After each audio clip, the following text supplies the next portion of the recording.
It was a hot afternoon. The King of Kings peacefully scrolled a piece of heavenly calendar, trying to confirm divine timings meant for men. Alas, he saw, the clock is ticking. Urgency is attached. A feast of spirits is scheduled to hold. He compelled the embassy of heaven to release invites to men. It was an urgency.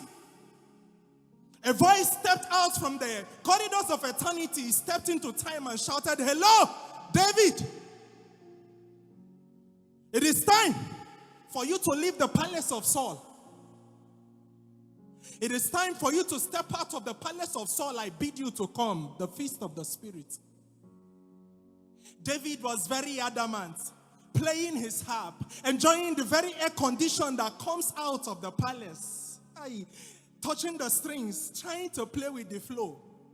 There was urgency attached David didn't understand.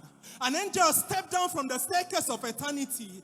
Sent an invite through the hands of Saul down to a javelin in the palace. Shot the invite at him. He bent his head and ran out.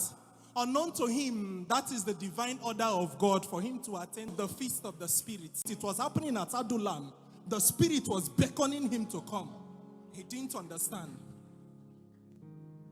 The feast of the Spirit. It is a meeting where God all by himself compels men to come. They may not understand the dynamics attached to their coming, but they must show up. Moses thought he was wanted for murder. Unknown to him, an ivy has been sent to him to appear in the feast of the Spirit at the burning bush. He didn't understand. What brought you here? Feast of the Spirit. Or maybe many of you came like Peter. God needed to allow you go broke just for you to come here and access a code that can allow you withdraw money from an ATM in the mouth of a fish. The feast of the Spirit. Or many of you came like Hannah.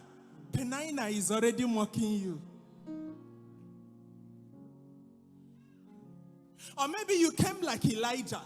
How shall we be in between two opinions? Divinity wants you to attend to spiritual matters. That was why you came. I don't know what brought you here, but you must understand that there are codes binding this meeting. There are codes. There are things you must respect in this meeting. Jesus stared and said, "Abraham rejoiceth at my days." He was trying to explain to us that in the timing of God, in the clock of heaven, men are the digits.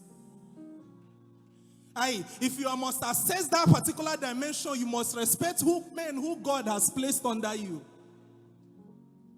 You must respect generals because they will climb here very soon. You must respect generals in this glorious but painful end-time army that despises her generals, abandons her wounded soldiers, and mocks her fallen heroes. You must respect generals. Maybe I didn't tell you. Hannah's womb may forever be short if her manners cannot stand the very mouth of a man who judged her wrongly. The feast of the Spirit. Or maybe I didn't tell you that it takes a man who can withstand the smell from the armpit of Moses to carry something that can lead his generation like Joshua and Caleb. The feast of the Spirit. No, the feast of the Spirit comes with codes. Part of it is Thanksgiving. Because God can host you at the furnace and He will expect you to thank Him in advance. Okay, let me explain. There is a realm of thanksgiving which is a realm of faith. God wants thanksgiving from the den of lions, from the furnace of fire. He wants you to stare Him to the face and say, "God, I have put all my energy into ministry, yet members still leave, but I still thank you because you have not left me. God, I know I didn't get admission to school this year, but I thank you because hospitals didn't grant me one. God, I know my mates are doing sugar daddy, but daddy, you are sweeter than sugar. With you, there is no infection, no complication." The feast of the Spirit. The book of Solomon says, bid me and I will come and my generation will follow you. Meaning there is a way a man is bid by God to come and his generation must follow him. The feast of the Spirit is a place where a man contacts what makes his generation follow him. I don't know what you came here tonight, but I tell you, please, the feast of the Spirit can be held in a yacht. It can be held in a boat, but please, don't sleep in the boat so that you won't be woken up by storms. I mean, if you sleep on this very ground tonight, likely the enemy may sow ties. Eutychus, wake up. It is an error to sleep at the window of your breakthrough. Paul and Silas, wake up. How can you sleep comfortably in chains?